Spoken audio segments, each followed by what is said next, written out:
Good afternoon, East Texas. I'm Tom Mitsoff, and this is the ET Final Score Afternoon Sports Update.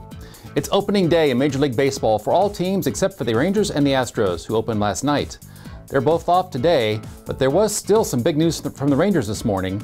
Here's more from ESPN. I'm Kerry Chow, joined by Baseball Tonight's Manny Acta. All right, Manny, if you're the Rangers, why make this deal right now? Well, first of all, you can't stop signing your good players to long-term deals based on a guy that has potential. Potential in baseball means you haven't done anything yet in the big leagues. So they're locking up a very good shortstop. And then, they'll cross the bridge when they get there. So when you were in Cleveland, you managed against this guy. Now, obviously, that was a few years ago, but how good is he? Very good.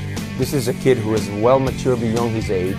He's solid as short. He's got some leadership qualities that I have seen with my own eyes in the middle of the game.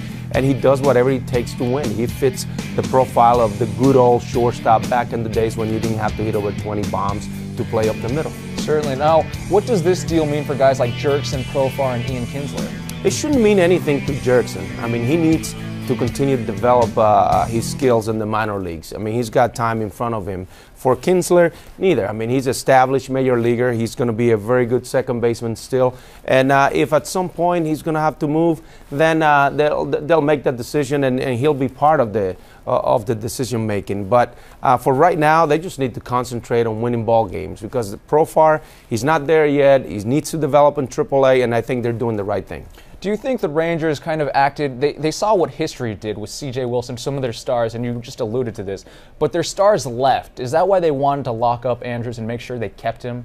Not necessarily. I mean, they're locking up a player that plays a premium position, goes out there every single day, is durable. It's a different story. I think, when you're trying to look up a pitcher or a guy who plays a premium position and stays healthy, it's a different ball game to me.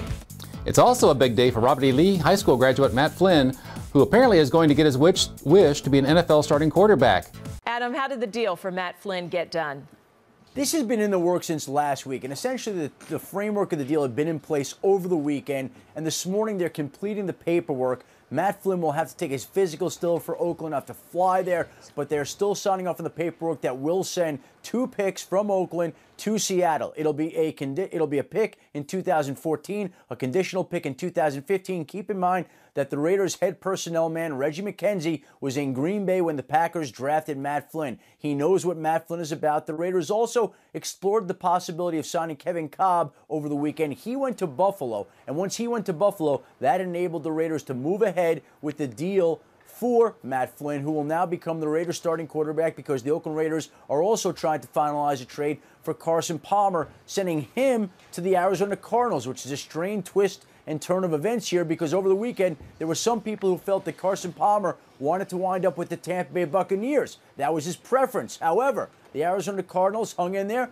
and they were able to get a deal done that will send essentially a late-round pick to Oakland for Carson Palmer. So while the Raiders are giving up a couple of picks, 1 pick and a conditional pick for Matt Flynn, they're getting back another pick for Carson Palmer, and they're completely shaking up their quarterback situation in Oakland and Arizona as well, with the expected addition of Carson Palmer. Our Focus In on .me sports photo gallery of the day was taken by our Troy Hayes at Friday's White House versus Corsicana High School baseball game.